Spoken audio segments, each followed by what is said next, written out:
Phantom stag, the Phantom stag একটি বাংলা ভূতের গল্প, 4 পর্বের গা ছমছমে ভয়ানক গল্প। পর্ব 1, রাতের হাইওয়ে আরেকটি ছায়া। রাত তখন ঠিক 12টা। মহাসড়কের উপর ঝিমিয়ে পড়েছে অন্ধকার। মাঝে মাঝে কেবল গাড়ির হেডলাইটের আলোর ভেসে ওঠে ফাঁকা রাস্তাটা। এখানে গাড়ি থামানো মানেই মৃত্যু, এ কথা জানে সবাই। কিন্তু কিছু মানুষ কৌতূহলের ফাঁদে পড়ে, আর তারপর তারা আর ফিরে আসে না।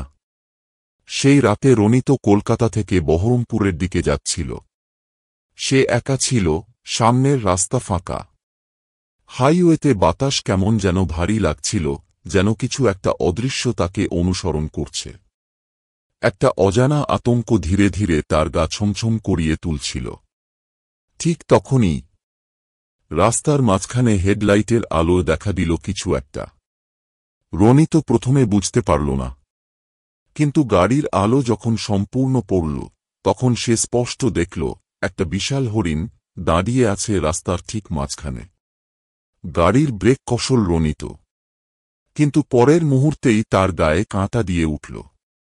হরিণটার চামড়া নেই, কঙ্কাল বেরিয়ে এসেছে, মাংস পচে গেছে।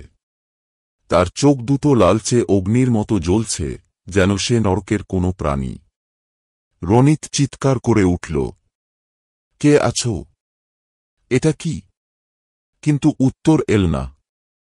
তারপর হরিণটা ধীরে ধীরে তার দিকে এগিয়ে এলো।